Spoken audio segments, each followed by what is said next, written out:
Welcome to the sideboard here at the first Orlando Standard Open for the weekend. I'm Glenn Jones, and I'm here with Forrest Mead. Hello. Orlando native, and my former roommate, actually. Yep.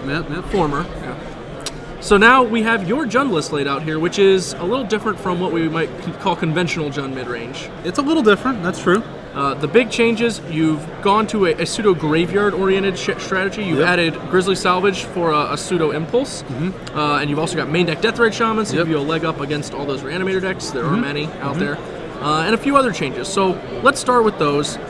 What made you want to play Deathrite Shaman in Jund, and where'd you go from there? It seemed like the field was filled with only Reanimator decks and the Naya aggro decks, so Jund seemed like a decent place to be if you could play Deathrite Shaman in the deck. A deck with tons of spot removal and the ability to control hands and the creatures on the board with several board sweepers was a place I wanted to be. However, just putting Deathrite Shaman in your Jund deck is not as good as you want it to be. So that's what led us to toy around with a few more things and try the Grizzly Salvage here. Now, I know at one point you were trying Faithless Looting and Gristlebrand and a little heavier on the Unburial Rights. Yep. Not where you actually wanted to be once you got to the tournament. It didn't end up being what we wanted it to be. I still think there's a time and a place for putting the 7/7 lifelinking demon in play. Legacy, perhaps. Unfortunately, this is not the time or the place. Okay, so in addition to running these cards, you decide to splash for the flashback on Unburial Rights. Correct. And some sideboard options we'll get to later. You have Deathrite Shaman, obviously, for the white. Farseek can go get you the lands. Yep. Have you had to struggle to find white, or has it mostly been easy to get to? Finding white's been pretty easy. You end up Farseeking for essentially whatever color you need an extra of, red, black, or green. And with the Grizzly Salvage main deck, it's pretty easy to get to white as well. The Grizzly Salvages have been pretty good game one. You end up boarding them out a lot after game one, and you end up taking a much more heavy control role as opposed to being able to play all three roles, aggro, mid-range, or control game one, based on where you're at. One of the big sacrifices you have to make with this particular mana base is Garruk Primal Hunter, which is like normally a bit of a mid-range trump, not really an option. He's difficult. Certainly when you're casting your Farseek to make sure you can get white for your, Unburial Rights, and you have to find a Sacred Foundry where normally you'd be finding a Stomping Ground or something. Right. Yep.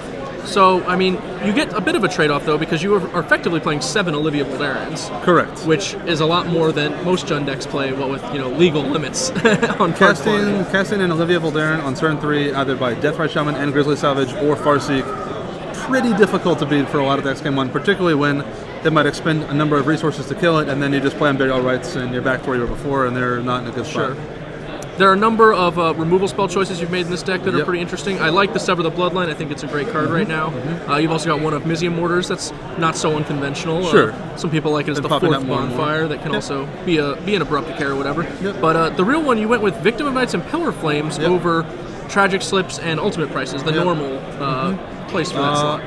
I wanted Pillar. I think Pillar is better against a number of decks. I like it because it's possible that you can still kill a Champion of Perish easily when it's a 2/2. Sure. Which Tragic Slip, if you don't have it, obviously you can't do that. It also tends to be a little better against the non-aggro matchup since it just deals 2 damage, which sometimes is enough to win the game. It wasn't enough to win the game earlier when I played against a more controlling deck.